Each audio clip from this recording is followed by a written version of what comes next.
Hello friends, સ્વાગત છે તમારું નીતાબેન્સ કુકિંગમાં। આજે હું તમારી સાથે શેર કરવાની છું કેકની રેસીપી। જો તમારે બાળકોને મેંદાની બનાવેલી કેક ન ખવડાવવી હોય તો આજે આપણે સૂજીની એટલે કે રવાની કેક બનાવીશું। અને વળી આ કેક આપણે કેરીના પલ્પ સાથે બનાવીશું, જેથી સૂજીની મેંગો કેક બનશે। આ કેક બનાવવી સાવ આસાન છે અને વળી ઝટપટ બની પણ જાય છે અને સાવ ઓછા ખર્ચામાં બધાને પરવડે તેવી કેક બનાવતા પહેલાં આપણે ફ્રેન્ડ્સ, મારી તમને એક રિક્વેસ્ટ છે। જો તમને મારી રેસીપી ગમતી હોય તો વિડીયોને લાઇક અને શેર કરજો અને આવી જ નવી નવી રેસીપીના નોટિફિકેશન મળતા રહે તે માટે મારી ચેનલને સબસ્ક્રાઈબ કરજો। તો ચાલો કેક બનાવવાનું શરૂ કરીએ। કેક બનાવવા માટે સૌપ્રથમ આપણે એક માપ વાટકીનું કે કોઈ પણ આપણે માપ સેટ કરી લેવાનું છે। મારી પાસે કપનું મેજરમેન્ટ છે એટલે હું કપ લઉં છું। અડધા કપનું આ માપ છે, તો અડધો કપ આપણે રવો લેવાનો છે। ઝીણો રવો આવે છે એ રવો લેવાનો છે, અડધો કપ। જો કેક બનાવવામાં માપ જરૂરી છે, કોઈ પણ વાટકીનું માપ કરી લેવાનું છે। તો અડધો કપ આપણે રવો લેશું, તો એની સામે આપણે ખાંડ અડધા કપથી થોડીક ઓછી એટલી આપણે ખાંડ લેશું। જુઓ, થોડીક ઓછી એટલી આપણે ખાંડ લેવાની છે। તો આ બંનેને આપણે સારી રીતે મિક્સ કરી દઈશું। અને હવે આને આપણે મિક્સરમાં ક્રશ કરી લેશું।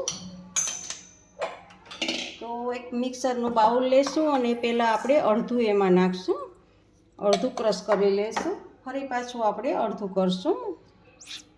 જુઓ, આપણે આ ક્રશ થઈ ગયું છે અને ફરી પાછું બીજું પણ આપણે ક્રશ કરી લઈએ।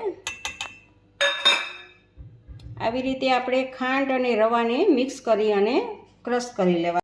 તો જુઓ, હવે આપણે આ ક્રશ થઈ ગયું છે, તો આને આપણે સાઈડ ઉપર રહેવા દઈએ।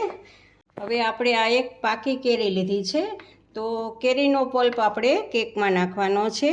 તો ઉપરથી જુઓ, આ ડીટાનો ભાગ કાઢી નાખશું અને ઉપરથી છાલ ઉતારી લેશું। આવી રીતે પિલરની મદદથી આપણે છાલને દૂર કરી દેશું। હવે છાલ ઉતરી ગઈ છે, તો આના ચપ્પુની મદદથી આવી રીતે ઊભા કાપા કરવાના છે અને પછી આવી રીતે, એટલે તમારે કટિંગ કરવામાં ઇઝી થઈ જાય। પછી આવી રીતે આમ લઈ લેવાનું છે, આવી રીતે કટ કરશો તો ઇઝીલીથી ફટાફટ થઈ જશે। તો આવી રીતે આપણે બધા જ કટકા કરી લેવાના છે કેરીના। જુઓ, આપણે આ કેરીના કટકા બની ગયા છે, તો એને આપણે મિક્સર જારમાં લઈ લેશું, બધા જ કેરીના કટકાને। અને હવે આપણે દૂધનું માપ, એમાં દૂધ નાખવાનું છે। તો જેટલો રવો અને ખાંડ લીધી હોય, માપ હોય એનું અડધું દૂધ લેવાનું છે। તો થોડુંક દૂધ આપણે બચાવશું, આટલું દૂધ અને આટલું દૂધ નાખી અને આપણે મેંગોના કટકાને ક્રશ કરી લેવાના છે, એનો પલ્પ બનાવી લેવાનો છે। જુઓ, આપણે આ પલ્પ બનાવી લીધો છે। તો જુઓ, એકદમ સરસ પલ્પ બની ગયો છે। હવે આપણે જે આ ક્રશ કરેલો રવો અને ખાંડ હતી એમાં આપણે આ મેંગાના પલ્પને એડ કરવાનો છે।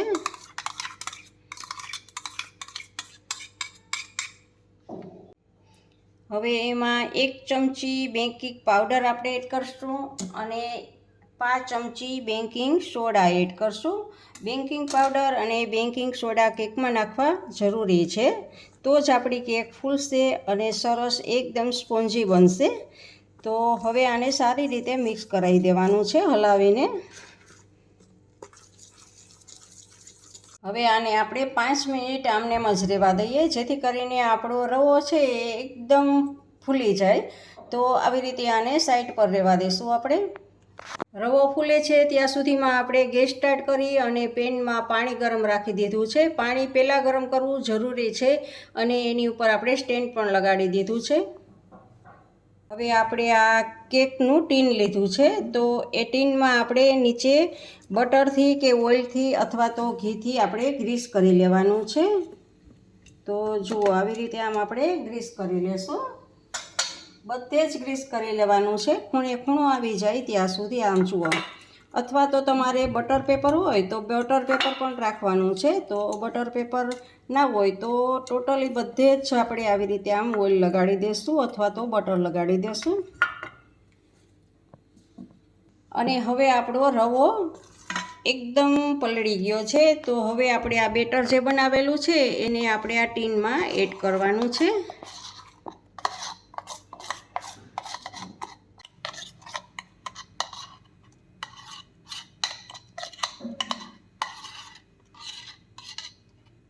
ટીનને 1 થી 2 વખત આવી રીતે આમ હલાવવાનું છે અથવા તો પછાડવાનું છે, જેથી કરીને બધી જ જગ્યાએ ખાલી હોય ત્યાં ભરાઈ જાય અને એકદમ સરસ સેટ થઈ જાય. જુઓ આવી રીતે આમ બધી જ જગ્યા ભરાઈ જાય. અને હવે આપણું પાણી ગરમ થઈ ગયું છે, તો આપણે આ ટીનને એની ઉપર રાખી દેવાનું છે. ઢાંકણ લગાડી અને 20 મિનિટ માટે 15 થી 20 મિનિટ માટે ફૂલ ગેસ ઉપર આને થવા દેવાનું છે. આપણે 20 મિનિટ થઈ ગઈ છે, તો હવે આપણે ચેક કરીએ. તો આપણી કેક બની ગઈ છે. આપણે ગેસને ઓફ કરી દેવાનો છે. તો આપણે એક વખત ચપ્પુથી પણ આપણે ચેક કરી લઈએ. તો જુઓ આપણી કેક બની ગઈ છે.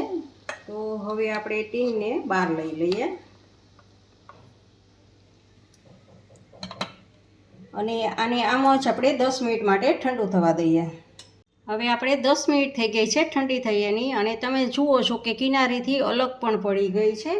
તો જુઓ કિનારીથી અલગ છે, ચપ્પુ વહી જાય એટલી. હવે આપણે આને અનમોલ્ડ કરવાની છે. તો એની ઉપર આપણે પ્લેટને ઊંધી રાખશું અને પછી આવી રીતે આમ અને ઉપરથી થપથપાવશું અને થપથપાવી અને જુઓ એકદમ સરસ આપણી કેક બનીને તૈયાર છે. ફ્લાવર ડિઝાઇનમાં આપણી કેક બનેલી છે અને તમને બતાવું સ્પોન્જી પણ છે. જુઓ તો આપણી આ કેક બનીને તૈયાર છે. હવે આને આપણે ઉપરથી ડેકોરેટ કરવાની છે. હવે આપણે આ નાના નાના કેરીના કટકા છે, તો એને આપણે ગોળ રાઉન્ડમાં લાઈન દોરશું.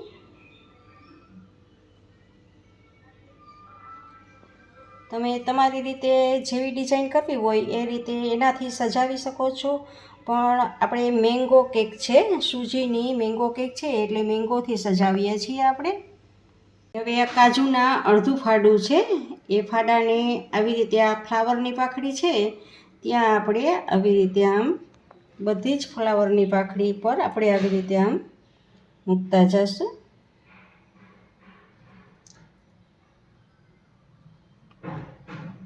અને હવે આ બે છે એ બેને આવી રીતે આમ રાઉન્ડમાં વચ્ચે રાખી દેશું અને પ્રેસ કરવાનું છે. આ બધાને જ્યારે તમે મૂકો ત્યારે બધાને પ્રેસ કરવાનું છે.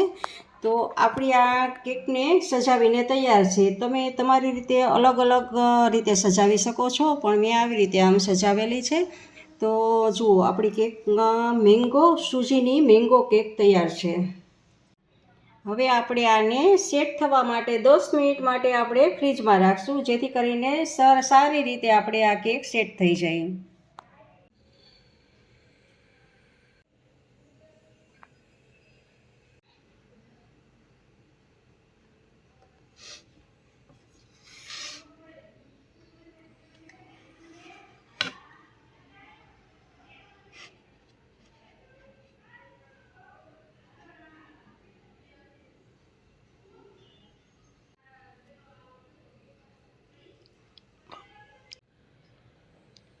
ફ્રેન્ડ્સ, તમને મારી આ કેક બનાવવાની રેસીપી કેવી લાગી તે કમેન્ટ કરજો, અને જો ગમી હોય તો વિડીયોને લાઈક કરીને તમારા ફેમિલી મેમ્બર્સ અને ગ્રુપમાં શેર કરજો, અને મારી ચેનલને સબસ્ક્રાઈબ કરવાનું ના ભૂલશો. આવજો, બાય. ફરી મળીએ એક નવી રેસીપી સાથે.